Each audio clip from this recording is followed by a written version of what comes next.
if the work done by x minus 1 men in x plus 1 days, right? కొందరు మనుషులు ఉన్నారు, కొన్ని రోజులు పనిచేస్తారు. సపోజ్గా నా దగ్గర 100 యూనిట్ల వర్క్ ఉంది, 5 మనుషులు ఉన్నారు, ఎన్ని రోజులు పనిచేస్తారు? 20 రోజులు పనిచేస్తారు. అంటే m1 d1 is equivalent to m2 d2. m1 d1 is equivalent to m2 d2. దీన్ని మోస్ట్ కామన్గా చైన్ రూల్ అని అంటాం. ఈ క్వశ్చన్కి సంబంధించి ఒక ఇంపార్టెంట్ కాన్సెప్ట్ ఉంది సార్. ఈ క్వశ్చన్కి సంబంధించి ఒక ఇంపార్టెంట్ కాన్సెప్ట్ ఉంది, చాలా జాగ్రత్తగా చూడండి. అంటే ఈ ఫస్ట్ వర్క్, వీడు చేసిన వర్క్ ఎంత? m1 into d1 x minus 1 into x plus 1 divided by x plus 2 into x minus 1. వీడు ఫస్ట్ వాడు చేసిన వర్క్ ఏంటి? m1 into d1 x minus 1 into x plus 1. వీడు చేసిన వర్క్ ఏంటి? x plus 2 into x minus 1. ఇది ఏ రేషియోలో ఉందన్నాడు? 9/10 రేషియోలో ఉందన్నాడు. నవ్వు ఇక్కడ చూడండి సార్, నవ్వు ఇక్కడ చూడండి, x plus 1 by x plus 2 is equivalent to 9/10. Cross multiply చేయకుండా ఫస్ట్ థింగ్ మనం ఏం ఆలోచించాలంటే ఇక్కడ 1/1 ఆన్సర్ ఆప్షన్ అప్రోచ్ యూజ్ చేద్దాం సార్. కింద మనకు ఏముంది? 10 ఉంది. 10లో 5 అనే ప్రధాన సంఖ్య ఉంది. ఎక్స్ వాల్యూ ఆన్సర్ నుంచి తీద్దాము. హారంలో 2 యాడ్ చేసిన తర్వాత అది 5 తోటి భాగింపబడాలి. 11 ప్లస్ 2 13 కాదు. 10 ప్లస్ 2 12 కాదు. 9 ప్లస్ 2 11 కాదు. కాబట్టి ఆన్సర్ ఎంత? 8. ఈ పాయింట్ ఎక్స్ప్లెయిన్ చేయడానికి ఇంకో 3-4 ఎగ్జాంపుల్స్ తీసుకుంటాను. x plus 1 by x plus 2 is 9/10. x plus 10 అనే సంయుక్త సంఖ్యలో 5 అనే ప్రధాన సంఖ్య ఉన్నది. xని ఆన్సర్ ఆప్షన్ నుంచి తీసుకుని 2 యాడ్ చేస్తే నాకు అది 5 తోటి డివైడ్ అవ్వాలి. 11 తీసుకుంటున్నాను. 11 ప్లస్ 2 13, అది 5 తోటి డివైడ్ కావట్లేదు. 10 ప్లస్ 2 12, 5 తోటి డివైడ్ కావట్లేదు. 9 ప్లస్ 2 11, అది 5 తోటి డివైడ్ కావట్లేదు. కాబట్టి ఆన్సర్ ఎంత? 8. సబ్స్టిట్యూట్ చేసి చూడండి. 8 ప్లస్ 1 బై 8 ప్లస్ 2 ఇది 9/10. ఈ కాన్సెప్ట్ నాకు చాలా ఇంపార్టెంట్ సార్. ఈ కాన్సెప్ట్ నాకు చాలా ఇంపార్టెంట్. నాకు కొన్ని ఈక్వేషన్లు సాల్వ్ చేయకుండా నాకు ఆన్సర్ వస్తుంది. అది ఎలా అంటే క్వశ్చన్స్ ఒకసారి ఇక్కడ చూడండి సార్. అది ఎలా అంటే n into n plus 1/2 n into n plus 1/2 is equivalent to 66 is equivalent to 66. చాలా important question. n is a natural number. n value ఎంత? n is a natural number. n value ఎంత? n into n plus 1/2 is equivalent to 66. n అనేది సహజ సంఖ్య. n value ఎంత? చాలా జాగ్రత్తగా చూడండి సార్. జనరల్గా మనం ఏం చేస్తామంటే క్రాస్ మల్టిప్లై చేసి కనుక్కుంటాం. అది కాకుండా కనుక్కోవడం. n into n plus 1 is equivalent to 2 into 66. 66 అంటే 6 ఇంటూ 11. రైట్ హ్యాండ్ సైడ్ ఈ నంబర్ 11 అనే ప్రధాన సంఖ్య ఉంది. అంటే లెఫ్ట్ హ్యాండ్ సైడ్లో నాకు 11 అనే ప్రధాన సంఖ్య ఉండాలి. n అయినా ప్రధాన సంఖ్య తీసుకోవచ్చు, n ప్లస్ 1 అయినా ప్రధాన సంఖ్య తీసుకోవచ్చు. సపోజ్గా ఇది 11 తీసుకుంటే n అనేది 1 తక్కువ, అంటే ఇది 10 అవుతుంది. ఇక్కడ 5 అనే ప్రధాన సంఖ్య ఉంది, ఇక్కడ 5 అనే ప్రధాన సంఖ్య లేదు. కాబట్టి n ప్లస్ 1కి 11 ఇవ్వకూడదు, nకి 11. 11 ఇంటూ 12, 2 6 ఆర్ 12, 2 1s ఆర్ 2, ఇక్కడ కూడా 2 1s ఆర్ 2. 11 ఇంటూ 12. కాబట్టి n వాల్యూ ఎంత? 11. ప్రధాన సంఖ్య మనం చూసుకుంటే చాలా ఈజీగా మనకు ఆన్సర్ వస్తుంది. n into n plus 1/2 66. 66 అనేది సంయుక్త సంఖ్య. ఈ సంయుక్త సంఖ్యలో 11 అనే ప్రధాన సంఖ్య ఉంది. అంటే అది 6 ఇంటూ 11. ఇది 11 తోటి డివైడ్ అవుతే ఇది కూడా 11 తోటి డివైడ్ అవ్వాలి. ఐదర్ ఇక్కడైనా 11 ఉండొచ్చు, ఆర్ ఇక్కడైనా 11 ఉండొచ్చు. Are you all with me? ఇక్కడ 11 ఉందనుకోండి, ఇది 1 తక్కువ 10. 10లో 5 ఉంది, కానీ రైట్ హ్యాండ్ సైడ్ 5కు సంబంధించి ఏ నంబర్ లేదు. కాబట్టి ఇది 11 ఇంటూ 12. సార్ మరి మిగతా నెక్స్ట్ 11 మల్టిపుల్ కాదా సార్? ఇది 22 అయింది అనుకోండి, next value 23. 2 మూళ్ళ 6 unit digit match అవ్వట్లేదు. 22 23 రెండు కూడా 20 ఇంటూ 20కి ఎక్కువ. 20s ఆర్ ఎంత 40 400 అంటే ఇది 130 to 400 కంటే తక్కువ. 11 కంటే ఏ వాల్యూను ఉండదు. 11 కంటే ఏ వాల్యూను ఉండదు. Are you all with me? ఇంకో ఎగ్జాంపుల్ చేద్దాం. కొంచెం మనకు ప్రాక్టీస్ అవుతే చూడంగానే మనం ఆన్సర్ చెప్పొచ్చు. n into n plus 1/2 is equivalent to n into n plus 1/2 is equivalent to 231 is equivalent to 231 or right 231. now ఇక్కడ చూడండి సార్, n అనేది సహజ సంఖ్య. n అనేది సహజ సంఖ్య. n ఏ వాల్యూ తీసుకుంటుంది? n into n plus 1/2 it is 231. n అనేది సహజ సంఖ్య. n ఏ వాల్యూ తీసుకుంటుంది? ఇక్కడ చూడండి సార్ లాజిక్, సేమ్ అదే లాజిక్.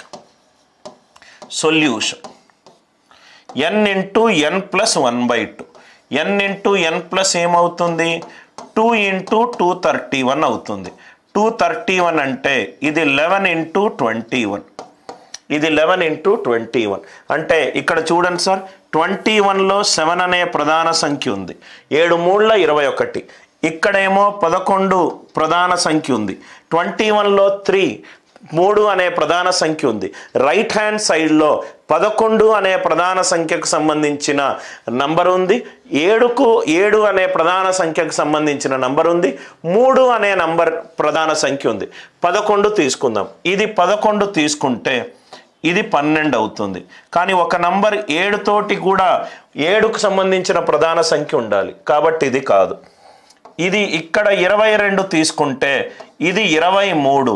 7కి సంబంధించిన నంబర్ రావట్లేదు, కాబట్టి n+1కి 22 తీసుకుంటే ఇది 1 తక్కువ 21. ఇక్కడ 7కి సంబంధించి ఉంది, ఇక్కడ 3కి సంబంధించి ఉంది, ఇక్కడ 11కి సంబంధించి ఉంది. n+1 22. n వాల్యూ ఎంత?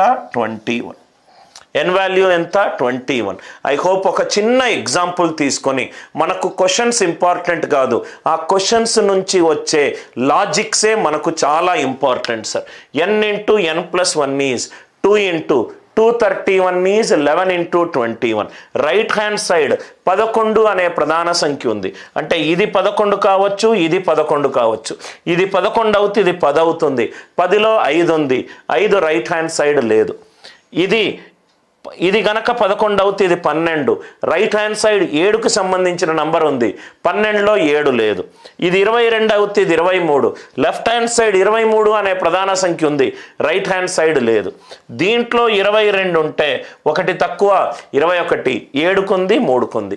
ఐ హోప్ అందరికీ మనకిదే కాదు సార్, ఎంత చిన్న పెద్ద క్వశ్చన్ అయినా కానీ మనము చాలా లాజికల్గా సాల్వ్ చేయవచ్చు.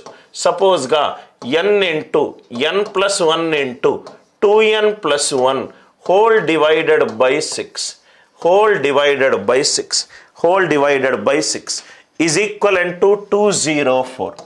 పెద్ద ఈక్వేషన్ని కూడా చాలా ఈజీగా మనం సాల్వ్ చేయవచ్చు.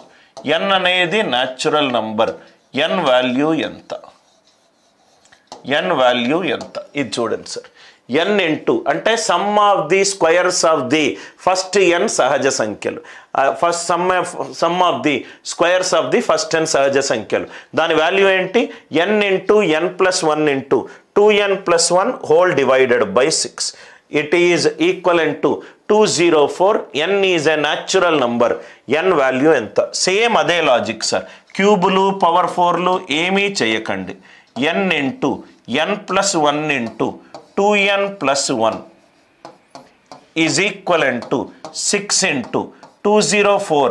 2 plus 4 అంటే 6. అంటే ఇది 3 into 64. 4 into 17.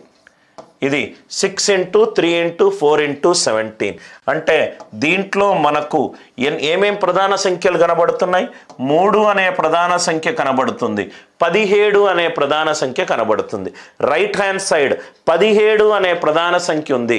Left hand side కూడా 17 అనే ప్రధాన సంఖ్యకు సంబంధించి నంబర్ రావాలి.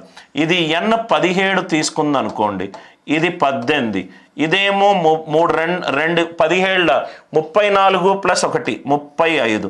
35లో 7 ఉంది, ఇక్కడ 7కు సంబంధించి ఏమీ లేదు, అంటే n 17 తీసుకోకూడదు. n+1 17 తీసుకుందనుకోండి, ఇది 1 తక్కువ, ఇది 16. n 16 అయినప్పుడు ఇది n+1 17. n+1 17 అంటే n వాల్యూ ఎంత? 16. 16 32 ప్లస్ 1 33. 33లో 11 అనే ప్రధాన సంఖ్య ఉంది, రైట్ హ్యాండ్ సైడ్ 11 అనే ప్రధాన సంఖ్య లేదు, అంటే ఇది 17 తీసుకుంటే 2n+1 17, 2n ఏమో 16, n 8, 8+1 ఏమో 9, ఇదేమో 8. 17 ఇక్కడ కనబడుతుంది, 3 ఇక్కడ కనబడుతుంది, రైట్. ఇది 2² ఇది 2 × 3, ఎస్. కాబట్టి n వాల్యూ ఎంత? 17. ఏ ఈక్వేషను సాల్వ్ చేయకుండా జస్ట్ చూడంగానే మనకు క్వశ్చన్ వస్తుంది. ఎప్పుడు? ప్రైమ్ నంబర్ కాన్సెప్ట్ మనకు క్లియర్గా తెలిసినప్పుడు. Root cause of the problem ఏంటి సార్? ప్రైమ్ నంబర్ కాన్సెప్ట్ మనకు క్లారిటీగా తెలియాలి. ఈ ప్రైమ్ నంబర్ కాన్సెప్ట్ మనకు తెలిసినట్టయితే రైట్ హ్యాండ్ సైడ్ 17 తోటి డివైడ్ అవుతే లెఫ్ట్ హ్యాండ్ సైడ్ కూడా 17 తోటి డివైడ్ అవ్వాలి. I hope the idea it is clear. ఏమైనా డౌట్స్ ఉన్నాయా? డౌట్స్ ఉంటే దయచేసి రిప్లై చేయండి. ఇంకో క్వశ్చన్ కూడా డిస్కస్ చేద్దాం sir.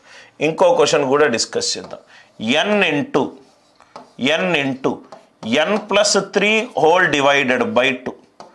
n+3 whole divided by 2 ఇది 104. n is a natural number. ఒకసారి కొన్ని ఎగ్జాంపుల్స్ వేయంగానే మీకు ఐడియా వస్తుంది sir. n × n+3 whole divided by 2, n value ఎంత? n+3 whole divided by 2, n × n+3 whole divided by 2, ఈ value ఎంత? 104. n value ఎంత? ఇక్కడ చూడంగానే మీకు n × n+3 104 అంటే 2 × 52. 52 అంటే ఇది 4 × 13. ఇక్కడ 2 వచ్చింది, 104ని 52 × 2గా రాసుకున్నాను. ఇది 13 అనే ప్రధాన సంఖ్యతోటి డివైడ్ అవుతుంది, అంటే రైట్ హ్యాండ్ సైడ్ 13కి సంబంధించి నాకు లాజిక్ ఉండాలి. n 13 తీసుకుంటే 13 × 16, 4 4 16, 6 3 8. ఇక్కడ కూడా 6 3s are 8, right most match అయింది. ఇది 13 తీసుకుంటే 3 తక్కువ 10, ఇదేమో 5 తోటి డివైడ్ అవుతుంది, 5కు సంబంధించి ఏ నంబరు లేదు. సపోజ్గా 26 తీసుకుంటే 13 మల్టిపుల్ 26 తీసుకుంటే 26 + 3 29, 6 9s are 54. ఇక్కడ కూడా ఇది మ్యాచ్ అవ్వట్లేదు. ఇది 26 తీసుకుంటే ఇది 3 తక్కువ 23, 3 6 18. ఇక్కడ కూడా 23 × 26, ఈ వాల్యూ ఎంత సార్? 104 × 2 ఎంత? 208. ఇది 200కి జస్ట్ ఎక్కువ, ఇదేమో 400కి ఎక్కువ. ఇది కాదు ఆన్సర్. ఆన్సర్ ఎంత? n = 13. ఆన్సర్ ఎంత? n = 13. ఈ 4 ఎగ్జాంపుల్స్ అందరికీ క్లియర్గా అర్థమైందా? ఒక చిన్న క్వశ్చన్ సార్, మనకు ఎగ్జామ్లో అడిగిన క్వశ్చన్. నేను ఎప్పుడూ మీకు చెప్తూ ఉంటాను సార్, ఎగ్జామ్ క్వశ్చన్ ఇంపార్టెంట్ కాదు, ఆ క్వశ్చన్ నుంచి ఒక లాజిక్ మీరు ఐడెంటిఫై చేసుకోవాలి. ఈ లాజిక్ నేర్చుకోవడానికి మాత్రమే మీరు ఏఎన్సీలోకి రావాలి సార్, రైట్. ఇక్కడ జనరల్గా అందరూ ఏం చేస్తారంటే క్రాస్ మల్టిప్లై చేస్తే ఆన్సర్ వస్తుంది. అక్కడ నా స్టోరీ బిగిన్ అయింది. అక్కడ ఒక టీచర్ ఎక్స్ప్లెనేషన్ స్టోరీ ఎండ్ అయిన దగ్గర నాకు స్టోరీ బిగిన్ అయింది. x+1 అనేది 9 అంటే x+1, రైట్. ఇది ఒక నంబర్కి 1 యాడ్ చేస్తే నాకు 3 తోటి డివైడ్ అవ్వాలి. 9+1 10 కాదు, 10+1 11 కాదు. సో అలా మీరు చూడొచ్చు, హారం నుంచి అయినా చూడొచ్చు. అందరికీ లాజిక్ క్లియర్ అయింది అనుకుంటా.